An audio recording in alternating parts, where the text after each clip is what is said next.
Magnets, electromagnets, and magnetic properties. This is what we are going to discuss today in this video. Now, what are magnets? When we talk about magnets, they are the naturally occurring magnets about which we are talking. So, the first stone that was found as a magnet, that acted as a magnet, was a lodestone or magnetite, which is a kind of oxide of iron. So this lodestone had the property of attracting iron materials towards it, and we said that it is a magnet.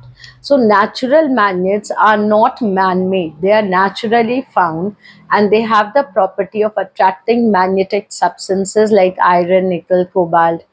Whereas the natural magnets are permanent magnets, it has the magnetic property throughout. Now, what are electromagnets? Electromagnets are man-made magnets or artificial magnets which we create. Now, how? By passing electricity. When we pass electricity through some of the materials, it starts acting as a magnet. It starts attracting the other iron particles towards it. So it gains the magnetic property due to the passage of to the passing of electricity. These are electromagnets. So easily you can understand that electromagnets are temporary magnets, because as long the current is flowing through it, it will act as a magnet, and as soon as you will stop the passing of electricity, it will cease to be a magnet. Now, why then we need electromagnets, right? If it is not permanent, if it is temporary, because electromagnets, the strength of the electromagnets can be increased or decreased.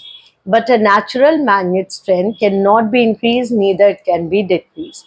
And there are various other uses. So electromagnets can be made in any shape, whereas natural magnets have a typical bar shape, horseshoe magnets. So these are some specific shape you have, but electromagnets can be made in any shape. So few advantages are there, but this is the difference. Now, what are the magnetic properties?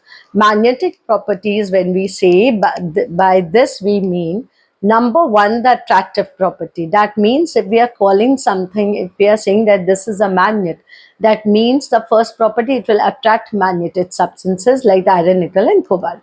Now, second is repulsive property. Now, repulsive property means a magnet has two ends. If you will hang a magnet and you'll allow it to, in rest, you'll find the two ends of the magnet will always point north and south direction, which is also one of the property of magnet, that is directional property of a magnet. So whenever it is in rest and is hanged with the help of a string, you will find a magnet always pointing out north and south direction. Now these are the two poles of a magnet, north pole and south pole. Now if you bring another material or another substance, another bar of substance, and you want to find out that whether that substance is a magnet or not, so you bring one end of that substance towards the magnet and you found that it is getting attracted. That means this is, the north pole of this magnet, so that must be the south pole, because the like poles repel and unlike poles attract. If the poles are different, they will be attracted.